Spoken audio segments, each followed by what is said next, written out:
तो हम लोग पहुंच चुके हैं, कहाँ पहुंचे हैं जी, यूक्लिड की ज्यामितीय का परिचय। चैप्टर नंबर हमारा 5 है। कौन सा चैप्टर है? 5 है, चैप्टर नंबर 5। ठीक है, इसमें हम लोग जानेंगे जो यूक्लिड नाम के एक वैज्ञानिक थे, उन्होंने अपना किस प्रकार से ज्यामिति का परिचय दिया, ज्यामिति के बारे में बताया, किस प्रकार से हर एक चीज के बारे में उन्होंने बताया था। देखो, सबसे पहले ज्यामिति जो वर्ड है ज्यामिति, इसको इंग्लिश में कहते हैं जियोमेट्री। क्या कहते हैं? जियोमेट्री।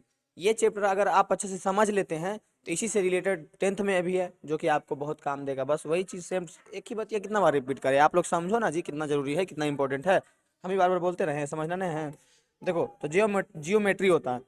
तो जियोमेट्री जो है ये क्या है? यूनानी भाषा के शब्द है। कहाँ का है? तो यूनानी भाषा का शब्द है। ये दो वर्ड से मिल के बना है, जियो और मेट्रीन। किससे किससे? जियो और मेट्रीन। जिसमें क्या होता है, जियो का अर्थ होता है पृथ्वी या भूमि। ये जो जियो है, जियो, अभी 5G जियो वाला जियो नहीं, इसका मतलब क्या होता है? पृथ्वी या फिर भूमि, भूमि या फिर पृथ्वी। उसके बाद होता है मेट्रीन या मिट्रीन, मिट्रीन या मेट्रीन। इसका अर्थ होता है मापना। मीट्रिन का अर्थ क्या होता है? मापना। और जियो का अर्थ क्या होता है? पृथ्वी या भूमि। तो जियोमेट्री यानी पृथ्वी या भूमि को मापना या मापन, पृथ्वी या भूमि का मापन, इस प्रकार से बनेगा। बनेगा या नहीं बनेगा? बिल्कुल इसी प्रकार से बनेगा। तो यही चीज जो है, हम लोगों जो पूरा ये चैप्टर बेस से मापन पे ही बेस्ड था। और जो यूनानी गणितज्ञ थे, उन्होंने यही चीज का खोज किया था, पृथ्वी के मापने से रिलेटेड ही वो खोज किए थे। ठीक है, तो इस चैप्टर में सॉल्यूशन कम है, कॉन्सेप्ट ज्यादा है, तो कॉन्सेप्ट समझने की कोशिश कीजिए, और एक्सरसाइज में तो बहुत कम ही है सॉल्यूशन के लिए। कह रहा है, उदाहरण के तौर पर जब नील की नदी में बाढ़ आती थी, तो पहले के जमाना में जो था ना नील नदी, उसमें जब बाढ़ आती थी तो विभिन्न भूमि स्वामियों के संलग्न खेत के बीच की परिसीमाओं को अपने साथ बहा ले जाती थी। देखो, वो होता ये था, पहले नील नदी में जब बाढ़ आता था तो बहुत सारा जो वो होता था जैसे कि अभी है ना आरी, आरी देखे ना, आरिया देखो ना, कह जी, गांव के आदमी देख लो ना, तो उसको कि अभी आता है बाढ़ तो बहा के ले चल जाता है कि ना। तो जब बहा के लेके चल जाता है, तो अभी तो चलो भाई आता है मापे पहले, उस टाइम उसको किस प्रकार से किया जाता था कि सबको बराबर बराबर बाद में मिले, बहा के ले जाने के बाद में सबको बराबर बराबर जितना था उतना मिले। तो उसके लिए भी ये सब चीज का पहले यूज किया जाता था, इन परिसीमाओं को पुनः बनाया जाता था। इस कार्य के लिए मिस्र वासियों ने सरल क्षेत्रफल परिकलित करने के साथ सरल रचनाएं करने के लिए अनेक ज्यामितीय तकनीक और नियम विकसित किए थे। देख रहा है कहां से विकसित हो रहा है? जब दिक्कत हो रहा था, बह जा रहा था, तो फिर से उसको बनाने के लिए बहुत सारा वो नया नया क्या कर रहा था? विकसित कर रहा था। समझ में आ रहा है? ज्यामितीय तकनीक, ये चीज आपको दिमाग में अच्छा से सेट होना चाहिए।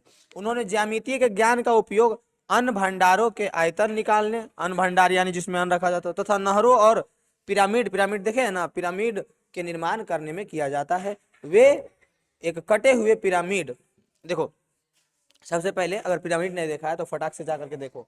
पिरामिड बहुत पहले जमाना में बनाया गया, बहुत ही रहस्यमय जैसा लगता है। आप जाकर के देखो कि पुराना जमाना में उतना लंबा चौड़ा, उतना बड़ा बना कैसे दिया है।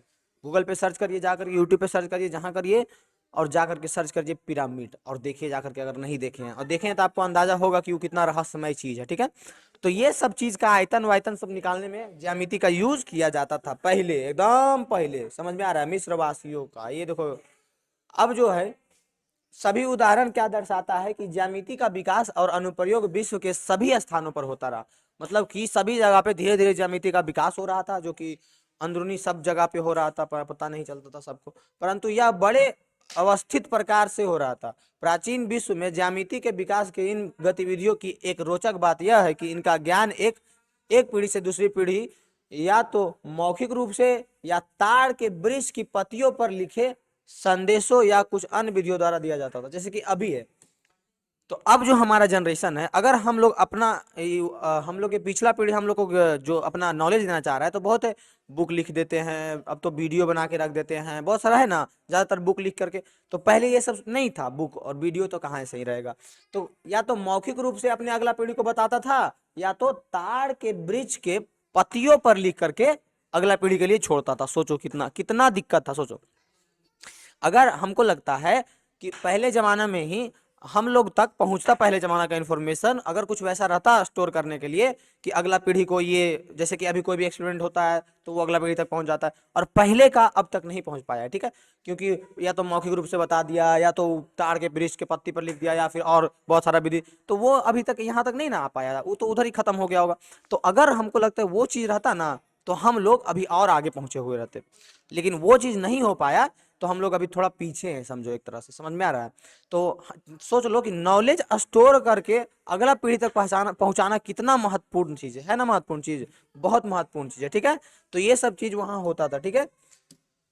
कितना गरीबी में गरीबी हम लोगों ने देखी है। अब देखो, एक नाम आता है हमेशा, हर एक क्षेत्र में आता है, दार्शनिक से लेकर के सब क्षेत्र में आता है, गणित में भी आता है, थेल्स। थेल्स प्रमेय हो सकता है, सुने होंगे। तो एक वैज्ञानिक थे, यूनानी गणितज्ञ थे, जो जिनका नाम था थेल्स, थेल्स, ठीक है। थेल्स नाम था, क्या नाम था, थेल्स। देखिए उनका फोटो ये है, थेल्स, जो कि 640 ईसा पूर्व से 546 ईसा पूर्व के बीच में हुए थे। इस कथन से थी कि वृत्त का व्यास वृत्त को समविभाजित करता है, यानी थेल्स ने सबसे पहले ये चीज की जानकारी दी थी कि वृत्त का व्यास जो है वृत्त को समविभाजित करता है, यानी कि ये वृत्त है, इसका व्यास जो है, कहीं से भी आप इसका व्यास, ये वाला व्यास या ये वाला व्यास, तो वो क्या करेगा, वृत्त को समान दो भागों में बांटेगा, यानी समविभाजित करेगा। समविभाजित करेगा बोले तो समान दो भागों में बांटेगा। तो ये चीज सबसे पहले कौन बोले थे, ये चीज सबसे पहले बोले थे थेल्स चचा बोले थे। कौन बोले थे, चचा जी, हाँ यही थेल्स चचा, ठीक है। तो थेल्स राजा सबसे पहले ये बोले थे। उसके बाद उनका एक शिष्य था पाइथागोरस, जो कि 572 ईसा पूर्व था, जिसका नाम अपने अवश्य सुना होगा, पाइथागोरस पर में सुने होंगे। और उसके साथियों ने अनेक ज्यामितीय गुणों की खोज की, और उसका साथी, तो यही लोग, इसी से रिलेटेड इसका शिष्य या ये खुद सब मिल करके बहुत सारी चीजों की क्या की है, खोज की है, ज्यामितीय गुणों की खोज की थी, ज्यामितीय सिद्धांत का अत्यधिक विकास किया। यह प्रक्रिया 300 ईसा पूर्व तक जारी रही। कब तक, कहाँ, 640 ईसा पूर्व ये स्टार्ट, मतलब इनके कार्यकाल में हुआ होगा ना, जब इनका लाइफ, और वहां से लेकर के 300 ईसा पूर्व तक जाए रही। इसी समय मिस्र में अलेक्जेंड्रिया के एक गणित के शिक्षक, अलेक्जेंड्रिया के गणित के शिक्षक, जिसका नाम था यूक्लिड, क्या नाम था, यूक्लिड, विभाजन, ये सब सुने हैं ना, आगे जाके सब सुनिएगा। उस समय तक ज्ञात गणित के सभी ज्ञान को एकत्र किया, जो कि जिनका नाम था यूक्लिड, जितना गणित के बारे में नॉलेज था सबको एक जगह पे किए, और उन्होंने एक बुक बनाया, एलिमेंट नाम के, कौन सा बुक या ग्रंथ बोलो। तो देखो, ये जा करके काम एक जगह स्टोर करके अगला जनरेशन तक भेजने का कौन किए, यूक्लिड। लेकिन उससे पहले नहीं होता था। कैसे होता था, तार के पत्तों पे लिख करके, या फिर ऐसे मौखिक बता दिए, जैसे कि घर में बता देते होंगे कि नहीं बताते होंगे अपने आपके पापा आपको कि बेटा देखो ऐसे ऐसे होता है, ऐसे सिखाते हैं ना, उसी प्रकार से पहले वो वाला नॉलेज भी इसी प्रकार से मौखिक बताया जाता होगा, या फिर तार के पत्ता पे लिख करके अगला कोई रखा जाता होगा, ठीक है।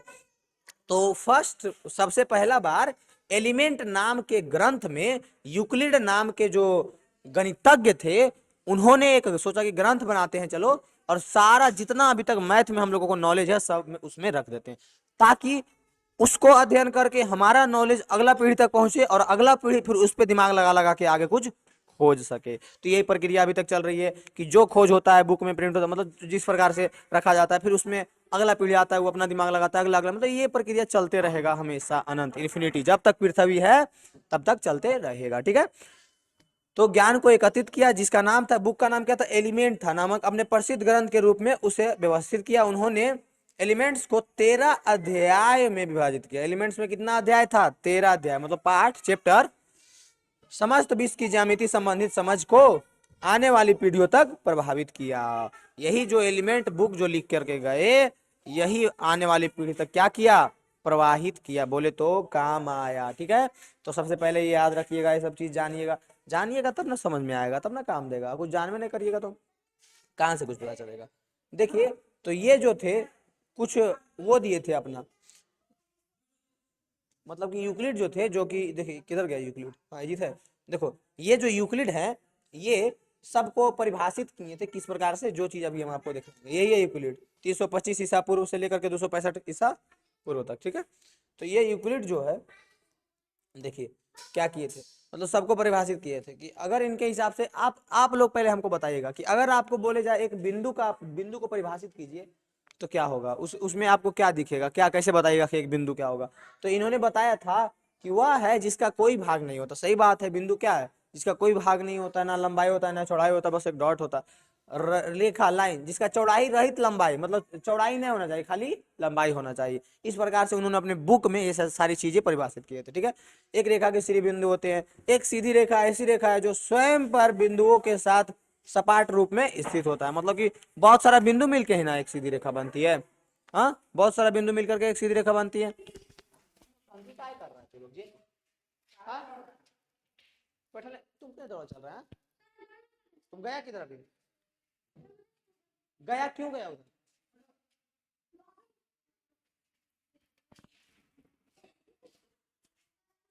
यानी कि सीधी रेखा ऐसी रेखा जो स्वयं पर बिंदुओं के साथ सपाट रूप से स्थित होती है। ये सारी चीज उन्होंने बताई थी। ठीक है, यूक्लिड जी ये सब नया नया। और आप लोग का भी काम है कि अगर एकदम कमेंट में एकदम अच्छे से टाइप कर करके बताइए कि अगर आपको एक बिंदु का परिभाषा देना हो, रेखा का देना हो, तो किस प्रकार से आप हमको परिभाषा दीजिएगा। ठीक है, जरूर से जरूर दीजिएगा। ठीक है, एक पृष्ठ का किनारे का इस प्रकार से इन्होंने दिए थे, कौन, यूक्लिड दिए थे। अब एक चीज आता है अभिगृहित, एक्सोमस और पोस्टुलेट्स, मतलब कि अभिधारणाएं और अभिगृहित। सबसे पहले आपको ये दोनों वर्ड का मतलब पता होना चाहिए। अभिगृहित अभिधारणाएं बहुत लोगों को नहीं पता होगा, शायद ही किसी को पता होगा। ठीक है, अगर वैसा है तो कमेंट में बताओ।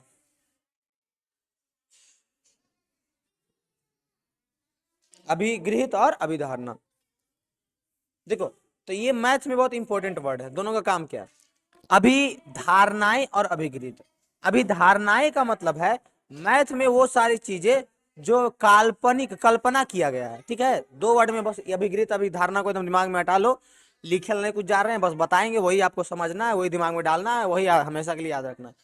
अभिधारणाएं का मतलब होता है गणित में वैसे चीजें जो सिर्फ कल्पना किए जाती है, कि काल्पनिक, समझ रहे हो इस बात का। और अभिगृहित जो जो मतलब रियलिटी में मतलब नहीं है, फिर भी मतलब जो है, मतलब जो चीज के लिए कोई शक नहीं है कि हाँ ऐसा क्यों, वो चीज। यानी कि आपको याद रखना है कि जो काल्पनिक चीजें हैं, अभिधारणाएं, जो समान अवधारणाएं हैं, उसे अभिगृहित किया कहा जाता है। ठीक है, ये चीज आपको जरूर से जरूर से जरूर याद रखना है। अब देखिए एक नया चीज इसमें, एक उदाहरण के रूप में, कि यदि ए बी सी एक रेखा है, ए बी सी एक रेखा है, बिंदु बी ए और सी के बीच में स्थित है। बिंदु बी जो है ए और सी के कहा स्थित है? बीच में स्थित है। तो सिद्ध कीजिए कि A B plus B C बराबर ए सी। मतलब कि तब सिद्ध कर लिखा रहा है कि A B plus B C बराबर ए सी। देखिए सिंपल, देखिए यहाँ पे आपको क्या दिया हुआ है, पहले दे दिया है कि ए बी और सी एक रेखा पर स्थित तीन बिंदु है।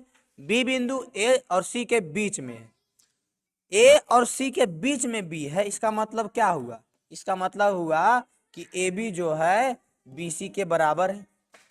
ए बी किसके बराबर है? बी सी के। यानी कि यूक्लिड के अभिगृहित में, मतलब कि यूक्लिड जी ऐसा मतलब उसमें बोले हैं अपने बुक में कि जब कोई दो चीज मतलब संपाति हो तो उसका मान बराबर होता है। जैसे कि देखो, संपाति का मतलब क्या हुआ? संपाति का मतलब एक ही रेखा पे दूसरा रेखा, इसको इससे पहले भी तुमको समझना है। एक ही रेखा पे दूसरा रेखा, ए बी, जब इसको जोड़ेंगे A B plus B C, जब इसको जोड़ेंगे तो क्या ए सी, ये बराबर ए सी संपाति है या नहीं है? जो बताओ पहले। संपाति मतलब समझ रहा है? मतलब A B plus B C जहां जोड़ रहे हैं, जोड़े का मतलब क्या हुआ? A B plus B C. अब यही पे ए सी है या नहीं है? संपाति मतलब ओजी पे है नौकरी। समझ में आ रहा है बात? कैसे एकदम निकाल के तरीके समझा दे, समझ में आ रहा है? A B plus B C उसी पे है या नहीं? ए सी है, तो यहीं से हो जाता है क्या? संपाति। और संपाति होता है तो यहाँ से हम बोल सकते हैं कि A B plus B C क्या है? ए सी के बराबर है। जब संपाति होता है तो कैसा होता है? बराबर होता है। क्या होता है? संपाति होता है तो बराबर होता है। बस इतना। सबसे पहले बताओ, कमेंट में कुछ दिक्कत है तो बताओ, बताओ जल्दी। जब कोई दो वस्तुएं या कुछ भी परस्पर संपाती होते हैं तो वो बराबर होते हैं। संपाती होते हैं तो क्या होते हैं? बराबर होते हैं। तो यहाँ पे तो आपको बराबर दिख रहे होंगे क्योंकि संपाती है, तो हो गया सिद्ध। बस इतनी सिद्ध करना है, कुछ नहीं करना। बस आपको, आपका दिमाग खुलना चाहिए। नट बोल्ट खुल रहा है दिमाग का? खुल रहा है कि नहीं खुल रहा है? नट बोल्ट नहीं खुल रहा है तो दिक्कत है। नट बोल्ट खोलो और समझो एकदम अच्छा से। अब देखो, समबाहु त्रिभुज बनाया है कभी? समबाहु त्रिभुज। सबसे पहले सोचो कि तुम बना तो देता होगा समबाहु त्रिभुज, लेकिन वो इक्वल है या नहीं तीनों उसका भुजा, ये देखा है? जैसे एगो बना दिए कह दिए समबाहु, तो देखा है कि इक्वल है कि नहीं? ना, कभी ना देखा होगा। तो इसको सिंपल उपाय, इसका सिंपल उपाय है कि ए से बी तक इस प्रकार से एक रेखा खींचो, खींच लिया। अब देखो ए पे एक चाप रखो, ए पे एक चाप रखो, ये पूरा को क्या मानो, ये पूरा को त्रिज्या मान लो, यहां से यहां तक इसको क्या मान लो, त्रिज्या। और त्रिज्या मान करके कैसे रखेगा, त्रिज्या मान करके कैसे रखेगा जो बताओ, देखो देखो बताते हैं।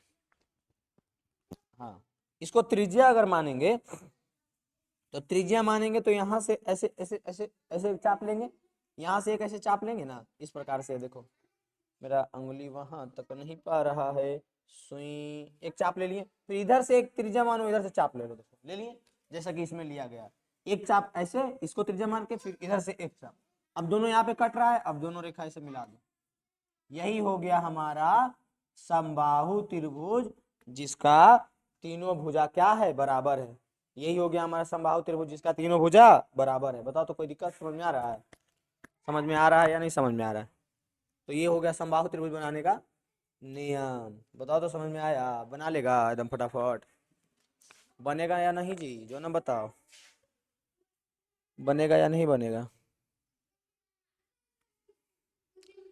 कोई दिक्कत है इसमें किसी प्रकार का? किसी प्रकार की दिक्कत हो ही नहीं सकता, नहीं होगा, नहीं होगा। अब देखो, अब इसमें क्या क्या मेन मेन पॉइंट इस चैप्टर में है, ज्यादा कुछ है नहीं, मेन मेन बिंदु जो है वो समझो। यद्यपि यूक्लिड ने बिंदु, रेखा और तल को परिभाषित किया है, परंतु गणितज्ञों ने इन परिभाषाओं को स्वीकार नहीं किया है, इसलिए ज्यामितीय में इन्हें अभी तक परिभाषित पदों के रूप में नहीं लिया है। पीछे जो बिंदु ये सब का परिभाषा दिखाए थे और आपसे भी हम पूछे, उसका रीजन ये है कि अभी तक बिंदु, रेखा और तल को परिभाषित नहीं किया जा सका है, और गणितज्ञ अभी तक इन चीजों को क्या स्वीकार ही नहीं किए कि इसका परिभाषा ये होगा। क्योंकि जब उसको परिभाषित किया जाता है तो उसमें जो वर्ड यूज किया जाता है उसका भी एक अलग से परिभाषा बनाना पड़ता है, और जो उसमें वर्ड मतलब ये इन्फिनाइट का एक सीरीज बन जाता है कि जैसे कि हम बिंदु का यूज परिभाषा दिए तो क्या लिखे थे, जिसमें क्या लंबाई चौड़ाई नहीं, इस प्रकार से, तो फिर उसमें जो वर्ड आ रहा है उसका भी परिभाषा दो, मतलब ये एक सीरीज बन गया। तो अभी तक बिंदु, रेखा और तल का हो सकता है परिभाषा पढ़े, लेकिन उसका एक रियल एग्जैक्ट परिभाषा नहीं माना गया है। ऐसा कहा गया है कि अभी तक इसको गणितज्ञों के द्वारा परिभाषित नहीं किया गया, क्योंकि गणितज्ञ इसको अभी तक माने ही नहीं है। ठीक है, इसको अभी तक क्या किए हैं, नहीं माने हैं।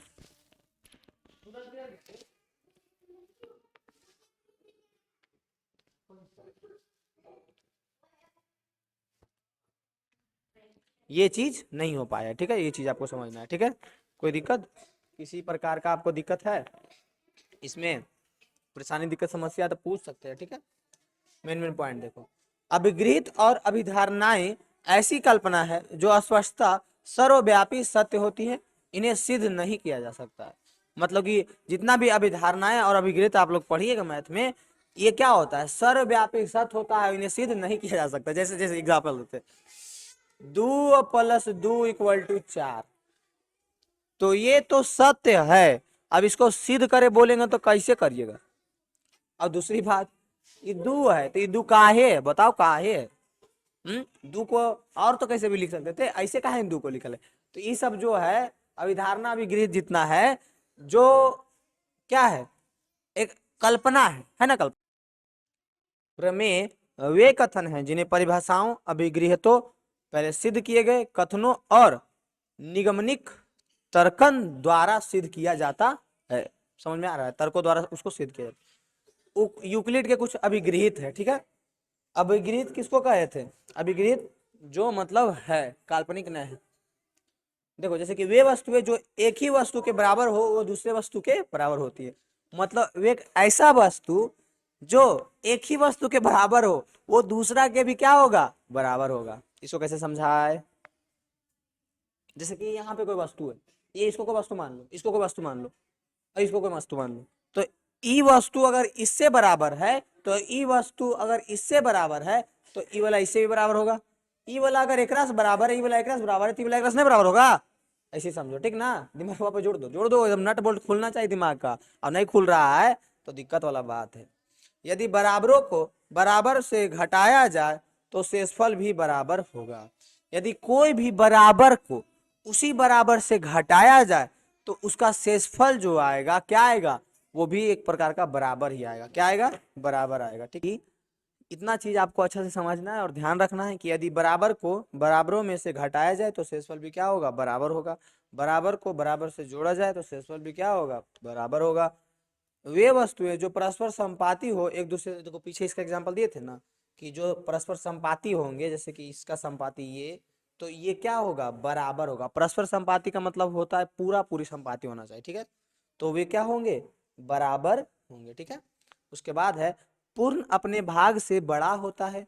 मतलब कोई किसी का भी पूर्ण निकालेंगे तो जिसका पूर्ण निकलेगा वो पूरा अपने भाग से क्या होगा, बड़ा होगा। एक ही वस्तु के दुगने परस्पर बराबर होते हैं।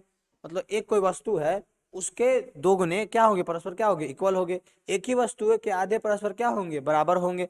मतलब एक वस्तु है, उसका अगर दो आधा आधा भाग में बांटेंगे तो दोनों क्या होगा, बराबर होगा। एक ही वस्तु है, उसको दो दो गुना करेंगे तो क्या होगा, बराबर होगा। यूक्लिड की अभिधारणाएं, ये क्या था, अभिगृहित था, अभिगृहित। और ये सब अभिधारणाएं हैं। एक बिंदु से एक अन्य बिंदु तक एक सीधी रेखा खींची जा सकती है।